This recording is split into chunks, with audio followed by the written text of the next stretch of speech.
Welcome to another episode of Sustainably U Podcast. My name is Vibha, and I have with me my co-creator, Philip. Yes, I hope Simi's enjoying her summer break in Denmark. Yeah. She's having fun. All right. While we sit here in the summer heat. Yes, in the desert. Recording this episode. But I'm happy to be back to Yeah. recording because I've missed the last few episodes. Right, you were having a vipassana, a yoga retreat? Yeah, it was a meditation retreat. All right. Well, It's you look a- charged up. Yeah, it is a 10-day silent meditation retreat. Yeah. So it's quite intense. But Nice. in the end, you feel amazing. So your batteries are all charged. My batteries are charged. All right. Yeah, speaking of batteries, so that's what we're going to talk about today is electric vehicles with batteries. Yes, Philip's favorite topic. Well, one of my favorites. One of your favorites. I prefer to talk more about waste and Yes. poop and stuff. Yes. On how to turn that into energy. Yes. And we have a special guest today on the episode, and his name is Mitesh Saveri, and he's my husband. Hello, listeners. Hey, Yes. Mitesh. Yes. Hi, guys. What a How are surprise. you all? Yeah. The two of you popped in. Oh, yeah. Yeah. It's wonderful to be a part of this.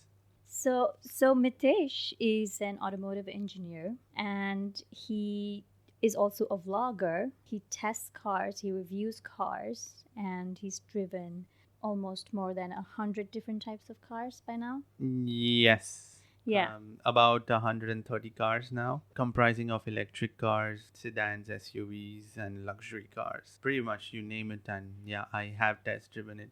And I do car reviews, full scale in-depth car reviews, which is why I get these opportunities to spend time with the cars for around 4 or 5 days. And yeah, that's how I get all the latest updates about any car. So, do you have a channel of your own? I do have a channel. It's called Mr. MZ Cars. You can find me on YouTube, Instagram, Facebook, whichever platform suits you. You can find everything in there. All my updates go on all these social media platforms. I've been So doing that's- this for Mhm. 3 years now, and slowly I've made my way into this car journalism because that I was pretty much passionate about. So which is why I did my mechanical engineering first, a bachelor's in mechanical engineering, and then I went to the UK to do my master's in automotive engineering, Nice. and then I have a bit of service experience Mhm. in the industry, and then which is why later on I decided to just go into the car reviewing industry as well. So, tell us that website again. It's MZ. So the channel name is Mr. MZ Cars. It's MISTERMZEECARS, Mr. MZ Cars. Okay. So the idea behind the name was quite funny actually, because I didn't have a name for the channel. So I thought, what should I name it? Then I had a word with Vibha as well for a while that, I'm just going to name my channel this. And then she said, yeah, it sounds interesting. Go ahead. And He got the idea because I named him like MZ on my phone. yeah, I saw it on her phone and I'm Yeah. like, that sounds really And cool. then I had like 10 different MZs because we travel and all of that. And then it became MZEE. So I Alright. add a couple of E's to it Yeah. and then cars to it. It was picked up quite well Yeah. with the audience. So I I was like, see. yeah, that's a good name. So, you've driven about 100 different cars. 100, yeah, different cars from various manufacturers, about whatever is available in the UAE. Mhm. I've pretty much test driven all of them except the Chinese cars. So, these are all traditional internal combustion engine cars. Have you driven electric vehicles? Of lately, I have driven a few electric cars as well, Mhm. and most of them are either hybrids or the naturally aspirated, the ICE cars. Yeah. And to dumb it down, these are fuel cars. So ICE basically. is internal combustion engine Yeah. car. So, not a Tesla type of battery powered car. Tesla unfortunately doesn't give any test drives to Ooh. the media because I don't know why. 'Cause Okay. they don't want to. I've tried getting some of them on the channel, but they are quite reluctant, probably because I am quite direct sometimes. Mhm. But it's just a regional wide thing. They don't give cars for reviewing to anyone. So, have you driven other electric battery powered cars? I have driven cars from Hyundai, Uh-huh. Nissan. There's also recently I've done Audi. I've been to launches of BMW electric Nice. cars. They haven't handed out any test drives yet, but yeah, I've attended a few launches as well as I've test driven a few. Because in UAE you currently don't have a lot of electric car Mhm. options. They are penetrating into the market. So, with the gas prices also increasing Yeah. everywhere, Yes. I'm sure a lot of people are considering if now is the good time to shift to electric vehicles or battery powered cars. Yeah. But what are the kind of options that are available currently in the market? If I were a car enthusiast or a race enthusiast, or if I cared about different things like safety for my family, would I find all of these different types of cars within electric vehicles? So electric cars are penetrating into the market, but not all models that we see outside are still coming here Mhm. for numerous reasons, because of the production delays, the regional specs. Sometimes manufacturers don't want to change those and then get it here because there's a lot of R&D Mhm. that they have to do to get that done. They have to get it tested out here, which takes a fair few months before it's out on the roads.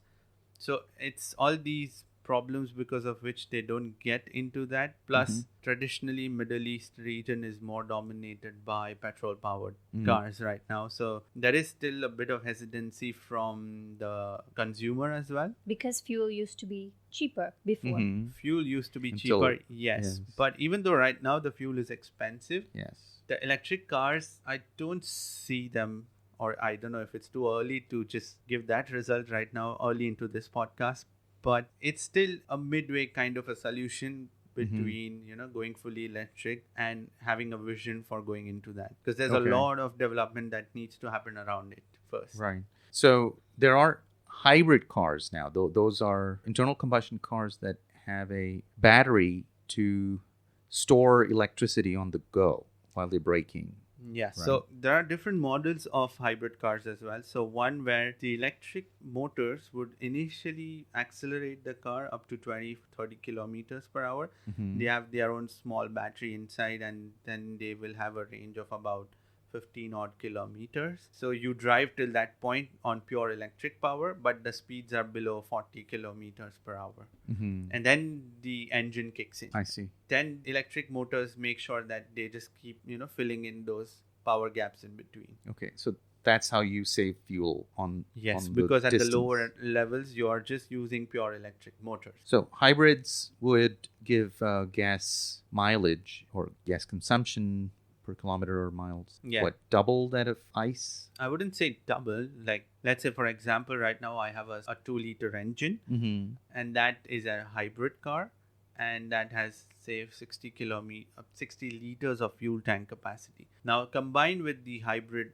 motors and everything, it would give you about 800 to 850 kilometers of range from your standard 600 kilometers, 650. I mean, it's all down to your driving style. You can burn the fuel down in 500 kilometers as well. But if you're being very conscious about your driving style, then you can easily do around 800, 850, because I've managed it in a couple of Toyotas as well. The RAV4 hybrid. Mm-hmm. There was also the Corolla hybrid. Those are the new ones right now in the market. So I have driven those hybrid cars as well, and I was struggling to actually empty the tank out of it. I see. Because they are that good in terms of the fuel economy. So for a 2-liter car with a 60-liter tank, Yeah. it gives 800. That's about 13 and a half kilometers Yeah, per liter. realistically, 15 to 17 kilometers is what you can squeeze out from the car at best. I know there are lots of claims of 25 kilometers, 22 kilometers, but realistically, because you accelerate and decelerate so much, and In the especially city.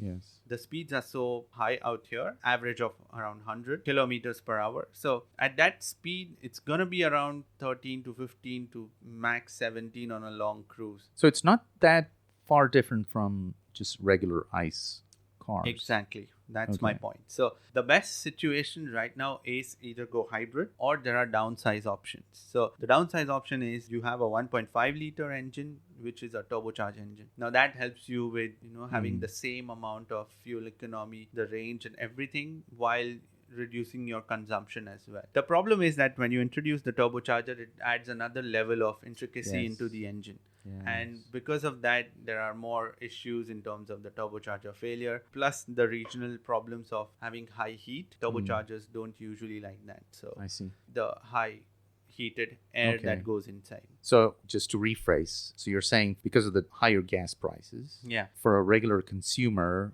the options are at this moment a hybrid car to save on fuel prices, Yeah. or a smaller engine that has turbochargers. Turbochargers. Okay. Or a smaller engine with lower A small power. engine in general is also Yeah. enough. So here's another problem with electric cars. The bigger the cars, you need bigger batteries, bigger motors. Bigger batteries because you obviously need a long range and there's a lot of weight. Now you put more weight, again, the logic is you need more power to drag that. More power means more consumption from the battery. So Yeah. there's an endless, it's It's a a cycle. cycle. So I want more power, I'll put more batteries. Again, there's more weight. I'll put more power. Again, there's more battery. Got it. So until and unless there is another solution where there are lighter battery packs, then it makes sense to have it put Bigger on cars. bigger cars. Exactly. So So, there are yeah. a couple of pickup trucks as well. So right now Ford F-150 has been launched in that one. In an pure electric version. There is also a Hummer H3. That's also in an electric version. There's also Rivian RT1. I don't know the exact model name, but yeah, that's a very good solution right now that they have come out with. But again, the range is a problem because you get around 400 miles out of it. And the weight of that is 3,000 kilograms, which is 3 tons of it. Now that's a huge weight to be carrying around. So Right. you can imagine how much the batteries need to work and the motors. Yeah.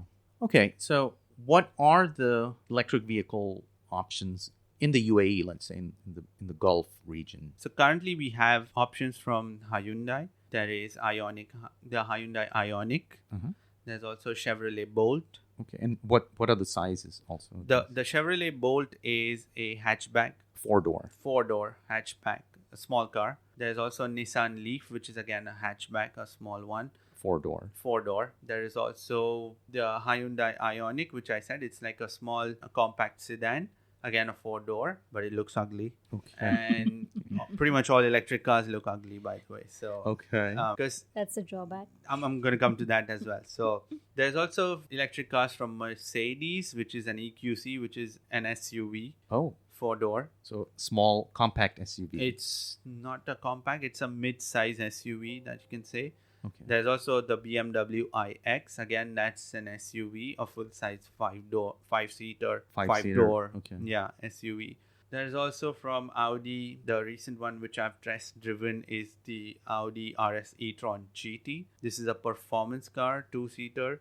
Actually, it's 4-seater, but the rear 2 seats are kind of alright. You can't Too really compact Yeah, for- kids. That car is actually pretty phenomenal for what it is, because that's Okay. what electric cars can be if you drive that Audi. And there's also Porsche Taycan. That's Okay. also based on the same. So Audi and Porsches are basically the same. And They have the same platform, and then they have some more engineering underneath, and then they have some different things. If the whole purpose of like electric vehicles was to become more sustainable, then it wouldn't make sense to make bigger cars, because you would, like you said, end up needing more batteries, and then it's a vicious cycle, right? Yeah, So exactly. unless there is a solution, if your purpose was to shift to electric vehicles for sustainability, then that would not make sense. So shifting to electric cars again is not a problem. The thing is infrastructure, as I mentioned, the source of energy that you get it from, that should be sorted out. I know there are articles that will say that if the whole world shifts to electric cars, we wouldn't have enough of energy. We will have energy. That's not an issue, because no one's going to charge their cars all at the same time. So there's no energy issue in that case. We will have energy increase, that's for sure. energy But demand. that's the demand, yes. But that will be around 15-20% globally if everyone moved to electric cars. Just 20% 20%, increase 'cause- from present day energy consumption. Exactly. But it is a problem, right? Because there's this article in BBC where they talk about electric cars, and they're saying that by 2030 the EU hopes that there will be 30 million electric cars on the European roads. Yes. And imagine if you be like following a routine, right? Go to work, come back from work, and then you probably plug your car in to charge. Mm-hmm. So if everybody tries to charge their car between like 6 to 8 p.m. when they all get home, then Or while they're during work. or during work, Work. then there is a sudden surge, Mm-hmm. Yeah. In demand. which would be quite big. Yes. So, and again, we are talking about the developed economies, not Okay. the countries where the infrastructure isn't that great yet. But even in a developed country like the US, during the summer, there is a higher demand on the grid because of air conditioning requirements, and especially in places like Texas and California. So those states, actually, they have recommended their citizens to not charge their cars during the day. So that's the exact point. Like the infrastructure needs to develop. So I have this interesting fact as well. So by 2030, US will have to invest about $125 billion into just expansion of their transmission lines and power generations and everything, so that they can handle all the electric cars that are going to be coming by 2030 into US. Okay. So presently, given the smaller number of cars, electric cars, the grids are okay, but They are except for summertime, they have Yeah. to cut back on charging.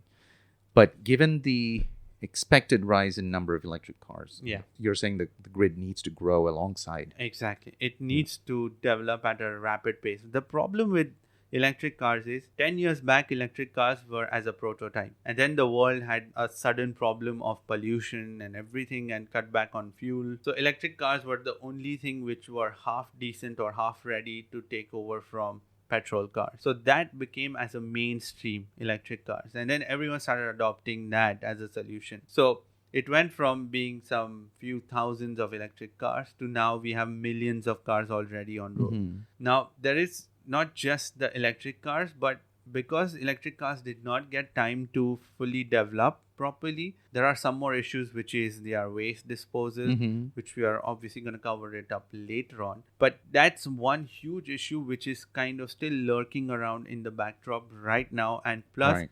electric cars haven't retired yet. Not many cars Right. have retired enough to say that, okay, we have a huge scale problem right now. Yeah. But if you're seeing like 30 million vehicles by 2030, Yep. that's a huge number of waste, e-waste or electric battery waste that you are So that's looking a at. problem in the making that We we are are. not. And that's an we haven't accepted identif- problem by Yes. governments worldwide. So But Right. so what we're basically saying is that the electric vehicles industry is still in an actually very nascent stage. it Mhm. is very much. So which is why you see a lot of manufacturers are not going fully into it yet, because they know that's still not an exact solution to whatever our problems are. Mm. So they are hanging around, they are investing into, because we have a lot of laws of carbon neutrality. So all of that, especially in Europe, they have to be very strict about that. So their carbon consumption has to go down. Mm. So that's why they invest in electric cars. They are developing all of that. But they know that this is still not the solution. And it's not the one that we want to figure out eventually. Because there has to be more ways, like the hydrogen power, for Mhm. example. But unfortunately, hydrogen power hasn't developed yet at that pace because of so many issues and storage of hydrogen, Yep. the fuel cells and everything. Yeah. Well, I want to ask from a consumer's perspective. Right now, you're saying that given the high gas prices, the options for an average consumer are very few, like the Nissan and the Hyundai. And the more options are only available for the luxury car markets or the higher end cars, right? In Yeah. the electric range. But all these options are quite expensive. Right. Okay. Even the basic electric car is Oh. still quite expensive to drive around, because let's say the Hyundai Ioniq, which I was driving, that was around 140,000 dirham. Which is about $38,000 US dollars. So that's pretty expensive for a small car. It is, and on an average, it's around 200,000 dirhams an electric car right now. So that's about $55,000 Yeah. on average. So Tesla has committed to fully electric, but these other manufacturers are the ones that haven't or have to make that decision on how much of their resource they want to allocate to manufacturing electric versus ICE. Yeah. Right? But if manufacturers were more involved with even developing the infrastructure, Mhm. that would actually help pick up the whole EV scene out here or anywhere in the world. Like, because they already are manufacturing the cars. So if they even invested in actually helping out with setting up of the charging stations with all the help needed, I think that will help, because currently in UAE right now we have only one from Tesla and from DEWA. That's what we DEWA have. is the Dubai Electricity and Dubai Water Electric Water Authority. Authority. Okay, so that's a private government entity. Yes, private government entity. There are some apps with which you can check the charging stations, where they are, in what conditions they are. What about malls, shopping malls, and Yes, shopping malls do have yeah, from Tesla. and those are Teslas. Those are Tesla. No, I mean, so the superchargers that Tesla has, that's only reserved for them. Only Tesla Tesla doesn't cars. share that with any other manufacturers right now. But the standard ones, so there are different charging capacities that you have. So your 2 kilowatt charging capacity chargers, there is 7 kilowatt, there is 22 kilowatts, there is 50, 150, then there is 250 and up to 300. Now in 250 kilowatt, you can charge your car in 15 minutes. Oh wow. But that's only reserved for Tesla. Okay. And the other ones, let's say about 50 kilowatt per hour, which is, so those chargers are going to be somewhere around 2 hours, 2.5 hours. Okay. So that will take that long. So unless you have so much of shopping to do in the mall, Right. it's fine. You Okay. can go in there and get your car charged. But there are not enough of chargers yet. Like you will find 4 or 5 chargers. That's about it. Now there are chargers available at certain workplaces in the buildings, Mm-hmm. and also I've seen people install chargers in their own homes. Mm-hmm. So what kind of chargers are those? And those are for all kinds of cars, right? It could be Tesla or Hyundai or So there are Nissans. different types of charging pins as well now that every car gets. So it depends on what sort of charging feature the car has. Like if it's an AC charger or a DC charger, then there are different types of pins in there. There's type 1, type 2 and type 3. I'm not going to go deep down into it because it's going to take a whole long an episode of that to understand how those Right. chargers work. But now they've started standardizing the whole charging system as well. Like, every manufacturer has to give you the same sort of charger so that you go around and you have the same pin as well available. So a Hyundai or a Nissan could interchange the charging pins, Exactly. So but not a Tesla. even Tesla. Even Tesla. So everyone, which is what? It's across it's like your phones. Okay. So a Samsung phone has the same type C pin or an Apple has the same pin. So it's something like that what they are kind of reaching an agreement to. I see. So when you have a home charger installed, so that's currently through DEWA, which is Dubai Electricity and Water Authority. So you have to place a request. They'll come to your parking lot, wherever there is. They'll allot you an additional, because you need more charging capacity. And for that, you need more higher kilovoltage of power. More kiloamps, actually. Amps, more yeah. power. And current delivered to your delivery. To your house. So that's more on the industrial sort of lines where, the industrial grade power that you need. So again, the problem is if you're renting an apartment, you need the permission from your landlord, from your building, and then you can install that. Or if you're the landlord, you need the permission from the building. And if they let you do that, then you can put it. Otherwise, you cannot do that. Okay. And which is why right now, a lot of people, what they do is when they have villas, so they live in their townhouses, and then they can have their own infrastructure of charging. So every night they can come back, charge it, use it for the day, come back again, do the same thing. And those are trickle chargers, right? Slow trickle chargers? No. So you can put the ones which are available from outside the manufacturer. So there are other companies apart from these guys. So you can have like a 15 kilowatt hour or 22 kilowatt. But that's about it for now, because 50 kilowatt is having a huge capacity in your own home. So that's more where you will find your DEWA chargers outside.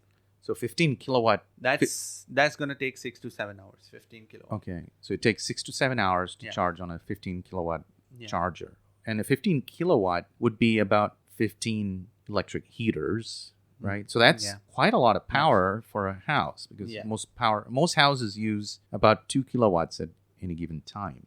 Yeah. So which is why manufacturers give you a 2 kilowatt per hour capacity charger as well. A small one. Now, if you plug that one, it's going to take about 16 to 20 hours.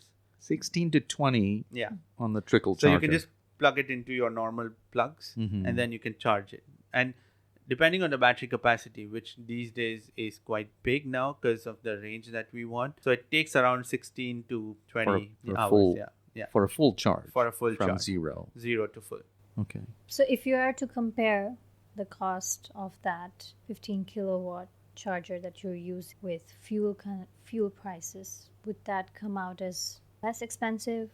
It's still going to be less expensive for now. Okay. Okay. So if you have your own facility, it makes sense to invest in an electric car. But again, it comes with its own downside, which is the cost of owning that technology right now, which is expensive cars right now, the electric car. Okay. So the cars themselves are expensive. Exactly. But once you've got one, it's cheaper to run it Yes. than buying petrol. So let's imagine that a consumer has purchased an e-vehicle. What are the lifestyle changes that they will have to make now that they're driving an electric vehicle from that of an ICE vehicle? Because for an ICE vehicle, you have to refuel regularly. You go to the gas station and then you do periodic oil changes, say every 3,000 or 5,000 or 10,000 kilometers. And then there's, of course, a tire rotation every 5,000 kilometers, a yearly vehicle inspection. That's, again, with a government agency. Tire changes every 3 years.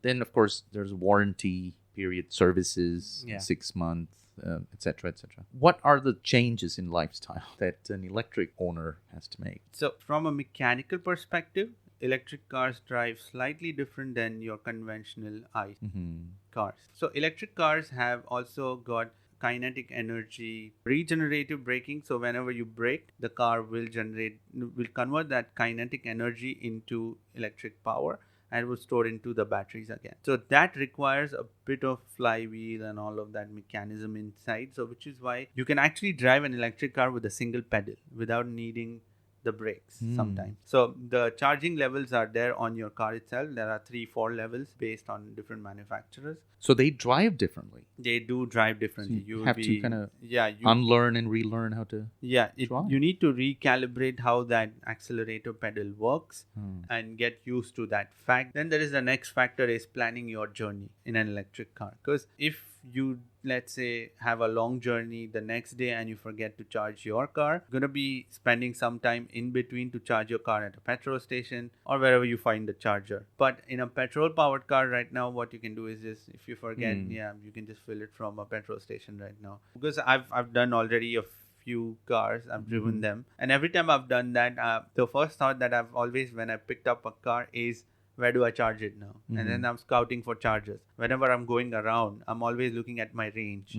It's not just that. The range is affected by the air conditioning, the fan speed, your heated or the cooled seats, if you have that, your headlights, every electrical power consumption, even if you plug your phone chargers inside, it affects very minimum, range, 1 or 2 kilometers. But all that counts eventually, So I've actually tested cars where the air conditioning was lowest temperature, full fan speed, and the range drops to about 40 kilometers from that strain. 40 kilometers from a 300 kilometer range car. Now 40 kilometers is a lot of range. Yes. So what I ended up doing was put my fan on just the first level and the temperature on 24 and a towel on my head, and then I was just driving around. So that's the thing. And plus, it's just that when you go and charge your car, if you're lucky enough to find a charger next to your house, it's a good thing. But if you do not, you go to a petrol station, which is somewhere around 10 kilometers, let's say, on an average. You drive that much, charge your car, come back. Again, you lost that 10, 15, 20 kilo. Now, for a petrol powered car, that's all right because I can fill it back. Yeah. For an electric car, I've just spent so much time getting that much of kilometers into the car. And once I drive it back, I've lost that much. Right. So those are the calculations which you start doing unknowingly also when you're driving an electric car. You don't realize, but it eventually becomes, for me at least, a little stressful. Yeah. And it's not enjoyable after that of driving a car. But in terms of the maintenance, it's pretty much standard like any other electric or a road going car. So you have 30,000 kilometers or a 1 year servicing that you have to do. Services, just, topping up your fluids like your washer fluids, wiper blades, or general checkup of all of that. Because there are no mechanical components. There's no gearbox inside an electric car. So there's no oil change or an engine oil change and all of that stuff that you would usually find.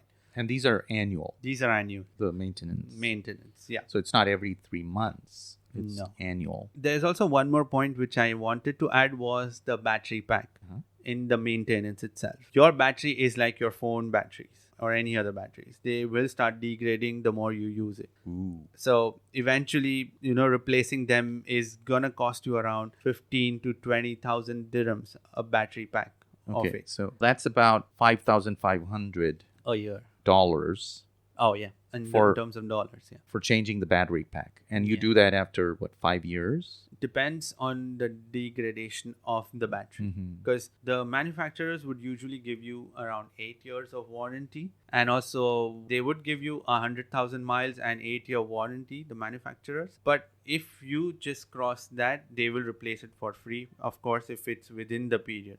Okay. But if you if you just have a 5-year warranty, and if you say degraded on the 6th year itself, then these are the costs that you're Right. looking at. But So- throughout that 8-year period, the life of the battery is reducing. It is So reducing the range is very reducing. slowly and steadily. Yeah. So let's say, for example, on the first year when I had a 400 kilometer from an X pack battery pack capacity, 400 kilometers, by the third or the fourth year, it would reduce to around 300. And yeah, that's a 5-year degradation of your battery. So that's about 25% Yeah. degradation in the batteries. So that affects the resale value then of the car, because if you're buying, let's say, a used Yeah. electric car, and let's say it's 4 years old, you would expect that the battery would die out in a year, Yeah. and so you would not offer a high price to the seller, right? So, which is why when I started, electric cars are fairly new. Hmm. There are not enough where we've seen cars being old enough to be sold yet. All the cars are quite new, 3-4 years old, and most of them are under warranties from either Teslas or their respective manufacturers,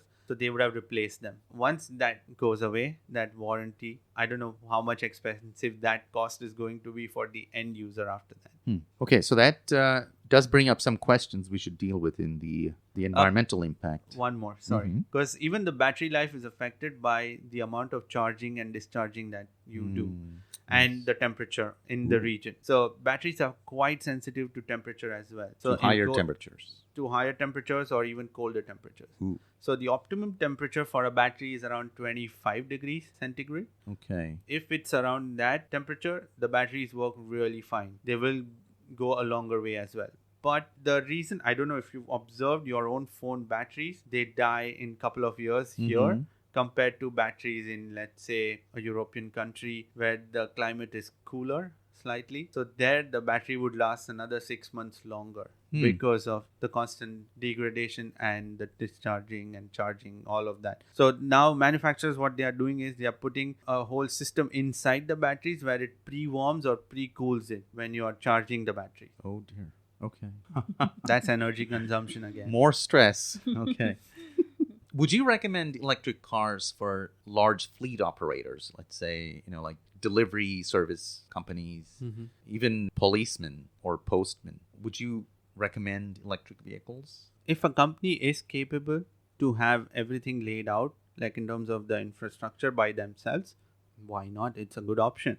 Because already, if you've read the news last week, that Dubai government is introducing Tesla taxis as well out here. Mm. And there are also private operators that I've met. Obviously, when you go for electric car charging, you come up with your own community where you meet people out there as well. So I met someone out there who was a fleet operator. He was driving a Tesla Model X for a good 4 years now. He was pretty happy because he was charging it, and for him it was making sense, and he was getting, because he had an upgraded pack as well, so he had a bigger battery, so he would get 600 kilometers of range, and he had free charging right now from Diva. So why not? It makes sense. It's a good way to reduce the burden slowly and steadily. So you're saying it does make sense to fleet operators who have their own infrastructure Exactly. Or they can manage or have outsource it. or to- have their own Yeah. points of charging built somewhere in the community or on roads or wherever they are. So their own guys can go around charging their cars, because obviously they will also need that. We don't have enough charging stations here yet. And if all these guys just start using those, then where are the consumers going to go charging their cars? Okay, so let's now delve more into the sustainable side of electric vehicles. Mm-hmm. Do you think electric vehicles are sustainable to manufacture? I mean, just in the factory, are electric manufacturers? So you have to understand what electric cars are made of first. They are motors. This is a very basic things, Mhm. okay? Motors, batteries, the car itself. Now we already have everything for making a car, metals and everything. But the problem that comes there is the battery pack. You need to understand where the battery pack is being made. Even before a car is made, the battery pack itself has traveled so many places and all the elements that have been gathered around from the world. So I have another fair few numbers and figures out here. Oh, yeah, let's hear it. So first of all, in order to make a battery itself, you need lithium, Mhm. cobalt, nickel, manganese, all these elements inside it. Now, lithium manufacturing is not the most sustainable one, like, mining, not the manufacturing, but mining itself. Because the mining itself destroys the soil structure wherever that has happened. Oh, dear. And it also leads to a complete drying of the water beds wherever they are being mined from, the lithium. So lithium mining affects the water Water sources. beds, and also destroys the soil, all of it. And this is even before we've started using the lithium in a car. So we've already had the destruction done. Okay, if I were to play the devil's advocate there, the mines for fossil fuels renders that land unusable for agriculture or living. Right. So similarly, the lithium mines also renders that land unusable for any other purpose. I kind of agree with you on this. Mm-hmm. So here's my argument is that then you cannot call the electric cars as a pure sustainable way to go into the future. Because if even the fuel is destroying that, then so is the lithium mining or whichever elements that we are mining.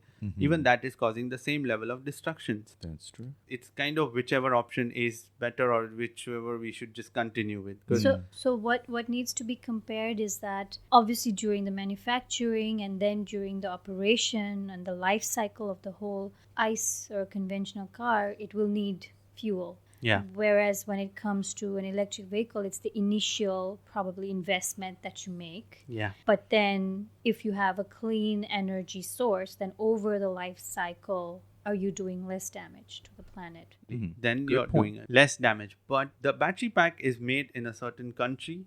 It's shipped to another country where the car is being manufactured. The car is manufactured. Again, that car is sent to different countries so that people can drive it. Now, you can calculate the carbon cycle already in this much. Even when the manufacturers are making those batteries, the elements are shipped from different countries in the world. There are also some lithium reserves that a lot of countries have. So Chile has 8 million tons of it. Right now, these are predicted ones. Australia has 2.7 million tons. Argentina has 2 million. China has 1 million. Portugal makes another few. And globally, we have a reserve of about 14 million tons of lithium. And out of that, that is being used for your phone batteries, your normal AA, AAA size batteries. Vapes. Everywhere. Yes. You name it, and everywhere we are using those batteries. And in the car packs as well, battery packs. And whenever this is mined, so Australia is actually one of the biggest mining country to ship lithium everywhere in the world right now, followed by Chile, China, and Argentina. So Australia produces about 51,000 tons of lithium a year. Now imagine how much of cobalt, manganese, and nickel that we need after that. And then just this part, and then we still don't have a solution for recycling of our batteries yet. So that's another level, because we have a lot of processes, but those are so unsustainable. And I can discuss that as well. You're going to be shocked as to how much energy is spent again into recycling the car batteries or any batteries. Because a lead acid battery is easier to just recycle Than a lithium. Because it's the way how they are made. So the lithium battery pack, have you had a chance to look at the car batteries ever? I've seen they look like regular dry cell batteries, double A's. Exactly. That are all soldered together. Soldered, packs. yes. So what they have is like they have smaller cells and all are structured into smaller square Packs, rectangular okay. shapes and then packed into different arrays. in arrays, and then you have a whole pack out there after that. And then inside individual cells, they are all glued together as well inside. and all of them are connected, and then you get With these copper. with copper.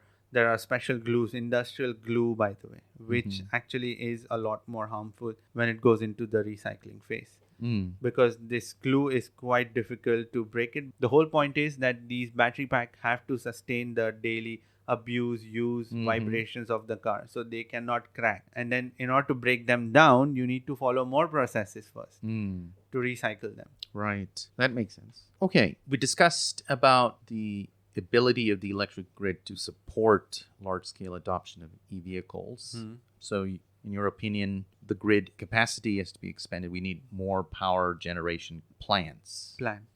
And But the ones that produce at least decently clean energy. so you would recommend clean energy sources. Again, they have their own drawbacks. So if we could switch to a cleaner electricity generation method, and if we had some alternative to lithium storage. Or you have a geothermal option. But that's not everywhere. Right. That's true. Well, we do believe that geothermal is everywhere, but it's not reachable because it takes you have to drill for about 20 kilometers.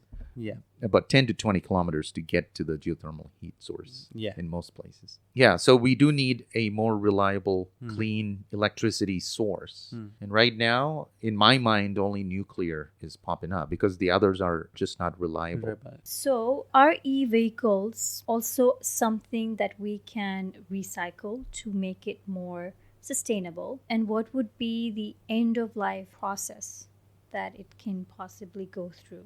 I mean, we have a ton of used car markets here that we've seen that have so many of these ICE vehicles. Some of them likely end up in a junkyard. But what would happen with an e-vehicle? So a lot of components from the car can be used in an electric car also, but that depends on what different manufacturers are producing and putting it in their car. Like for example, for a petrol powered or a fuel powered car, a lot of manufacturers would collaborate and then have common components. Like if you have a Nissan, Infiniti, Renault, a lot of the parts, if you look underneath, are shared commonly by them. With Renault and Nissan. With Renault, Nissan and Infiniti. So you can just pick some component and then put it into the other one. So that's quite possible. But for electric cars, things get a little complicated because of the modules. First of all, the electric modules. Then there is a battery pack that fits in a certain way on a car. Then there are motors. The motors also fit in a certain way, and then they are of a certain power. So I don't know if you can just lift them and put it into any other car like that. So those are the things. And then cables and stuff, again, that depends on the length of it, of the car. How long can you use it for? If you just make everything easy, the only thing is that the battery needs to be recyclable. So you're saying that all the other components are not reusable in other cars? For now, yes. Yeah, like the steering wheels, the headlights. So headlights, all of that are the components that you custom-made. can that you can use on the same model. Okay.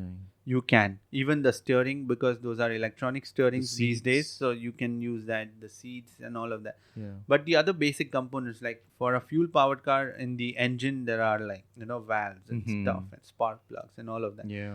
A lot of things are commonly shared across a lot of other engines and manufacturers. Right. It's like standard components that A they lot build, of it, yeah. and anybody can use them. That's not yet happening in electric cars where they've started making where they've standardized certain components. It's more use and throw right now for the industry, which is what we are still figuring out. That the industry is in its first stage where they are just putting the cars out.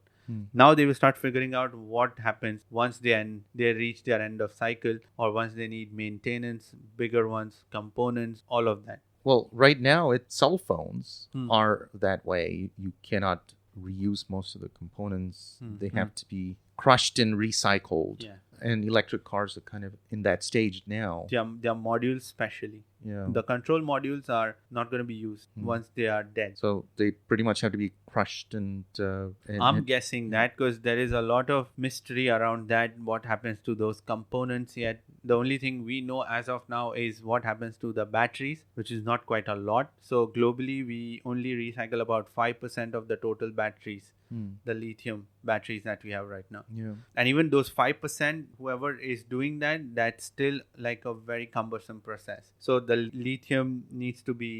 battery needs to be dismantled first, the cover needs to be taken off, then the individual cells needs to be broken down into the smaller ones.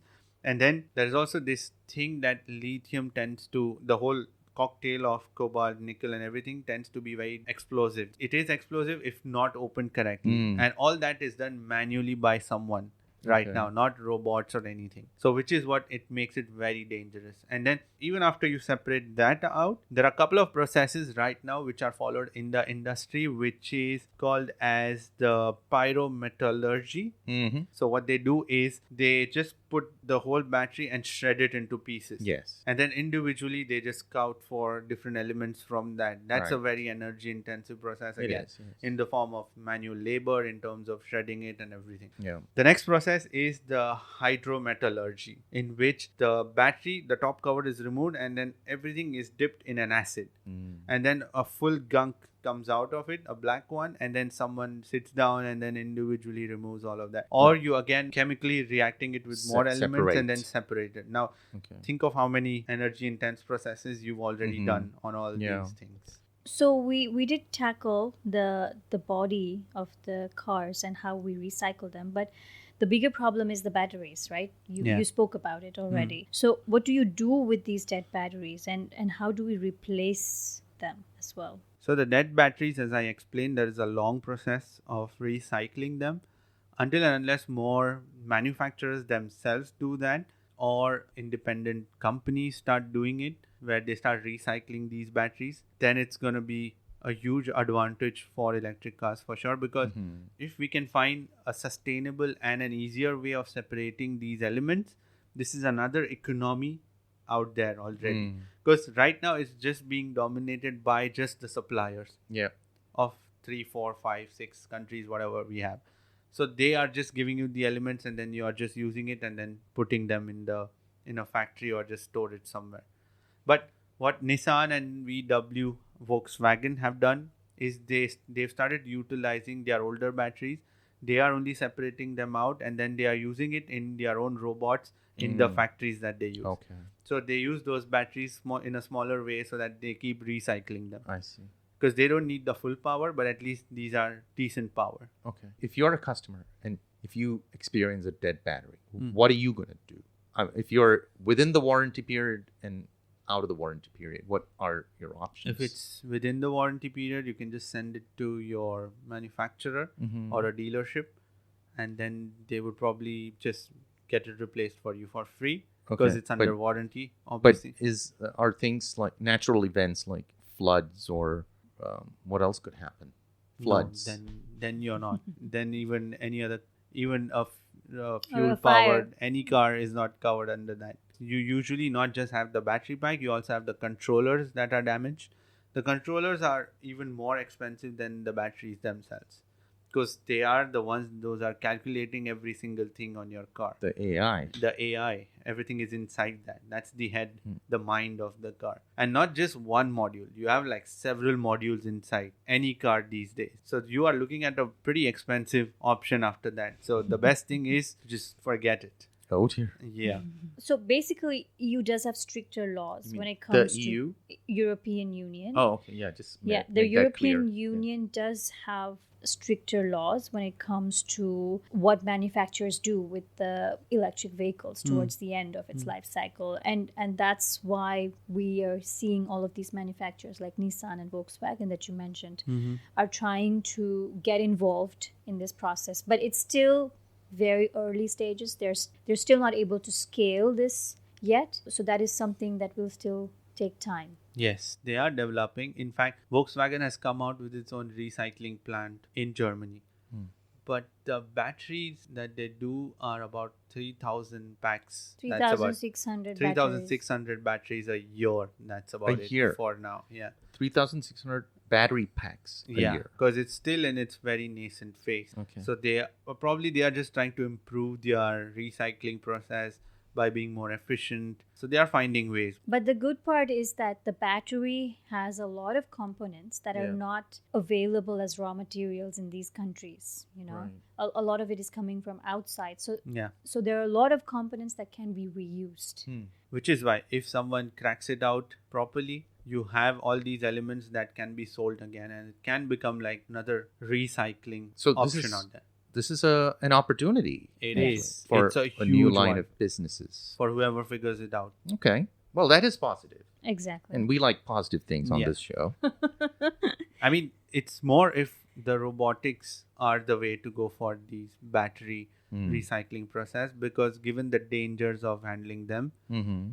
if we have a full automated factory, you can then have a very seamless recycling process out there. Okay, so this is not for junkyard No, repairmen. no, not Okay. anyone just going there and opening it up. So this is a complete lifestyle change. I mean, a complete cultural change when we switch to In a electric lot of vehicles ways, yes. In terms of driving style, ownership experience, and the recycling and the end of recycling life. as well. Yeah. And I feel like we're still in early stages, so we will see some of these really amazing cars, amazing innovations come out now. Yeah. Like you spoke about the Audi e-tron, Porsche Taycan, how they are bettering what Tesla has already done. Yeah. Those cars that will become even vintages maybe, or classics, we'll see those cars come in maybe. They are more Yeah. performance side of cars. Yeah. The day-to-day ones are more from Nissan, Hyundai. VW has come out with its ID4, ID3, the ID4 Cross. So many cars, but they haven't gotten them here yet In the UAE. in the UAE, but eventually they will. Mhm. There are lots of options that we will have in future for sure. All right, Mitesh. What are the alternatives to electric cars? As I mentioned, hybrid cars are more So of ICE an option. hybrids. ICE hybrids Okay. are more of our solution for now, because For we are now. extending the range. We are also getting the best of both worlds, which is electric and the petrol, and it's still not that expensive in terms of the ownerships, because now the tech has developed so much that the costs have come down as well. Or the next option is a downsize engine if you are okay to drive with those instead of your V8s and the V6. But are there other sources of fuel that we can use that are more sustainable? Biofuel? Biofuel, yes, but biofuel also has the tendency to damage the engine if used in a lot of quantity. So it's all that goes inside the cylinder. So they tend to damage the inside of your heads and everything. In UK, they've started using, I think, 15% ethanol inside. Yeah, in the US too. The They- US too, yeah. Brazil. they've been using Everywhere. it So for a they've long started time. doing that, but it's not that we can fully go into 100% biofuel. What about fuel cell cars, which are electric? Fuel cells, when they started off 10 years back, that was pretty promising. But right now, there is only, I think, Toyota that manufactures a fuel cell car, which is a Mirai, which That's a is beautiful a fuel name. cell Nice name. car. Yeah, it's in its second generation. So in UK, they've already started selling at 4 stations in UK total. Hydrogen station. Oh, Hydrogen so compressed hydrogen. compressed hydrogen. fuel You can put it refuel. in your car and then you can run it. That is the scope, but it's still quite on a very small scale. Unexplored still. It's very unexplored. It's only in a few countries, handful of countries, that's it. It's a very promising tech, but again, the storage of hydrogen is an issue Right, because right, it's quite dangerous, especially if it's in your car. right. Because there's nothing smaller than hydrogen, right, to store it, which is what we are facing, the problems.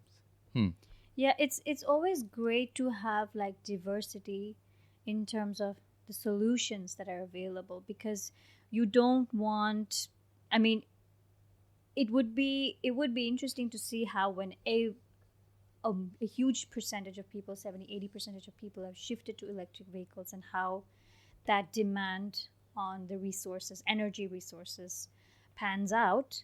But if we had diversity in options, like for instance these fuel cell cars, hybrid cars, electric cars, I think it would kind of spread out that burden.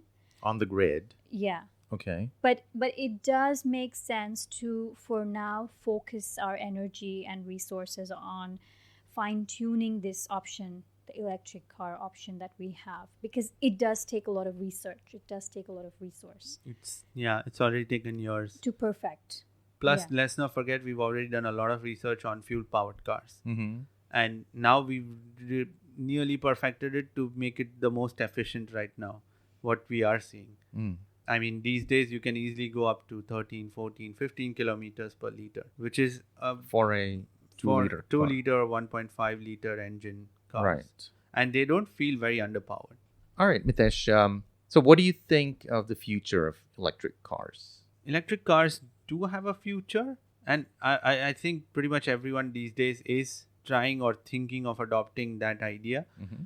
But it's also from the manufacturer level that there has to be more involvement and not just plainly making and selling them, because they also have to think of putting in a lot more infrastructure. Governments will be active in this, but as much as they are, even if the manufacturers get into this, it will be much more faster process because they already know the tech. They know everything. Yes. So for an ICE car, part of the infrastructure comes from petroleum companies, right? So Yes. they handle that part of the infrastructure, the fuel supplies, the gas stations, and so on. Yes. That's not handled by the car manufacturers. But you're saying for electric cars, the infrastructure itself would have to be built partly by the manufacturers. Because it's growing so rapidly. And the guys who have the knowledge are the manufacturers. For petrol powered, there was time to grow on its own at its own sweet pace.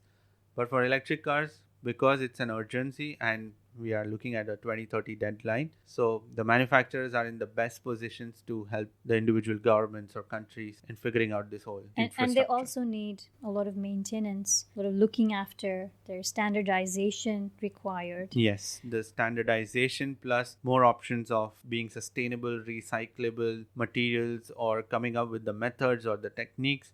So you buy a car and then you give it back the car, but it just doesn't end there. There is also a lot of reusage.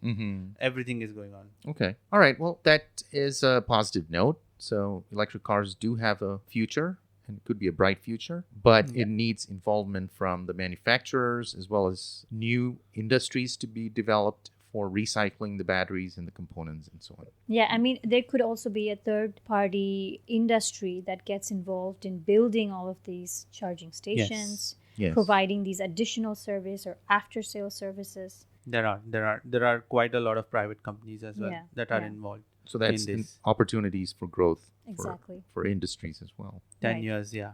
Great. Well, it's been very enlightening talking to you, Same Mitesh. here. Thank you so much for joining us today with Vibha. Yes, Thank thank you for inviting. We've enjoyed it. Hope you have a safe drive home Thank you so much in my petrol powered car for now. for now.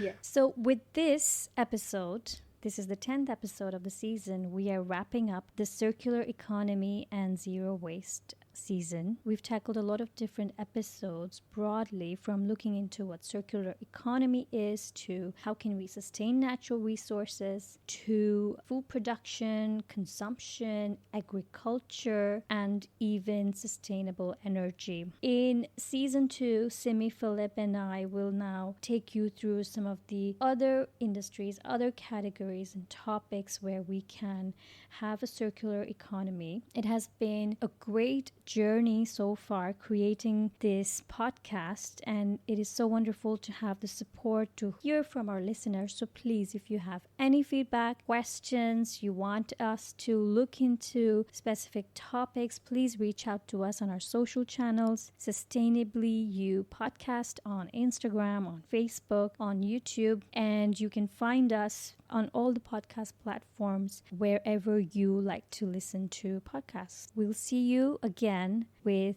season 2. Bye, everybody. Thank you so much. Bye, everyone. And please like, share, and subscribe to their podcast. And your channel? And my channel, of course. The links will be in the description. Thank you, Mitesh. Bye. Bye.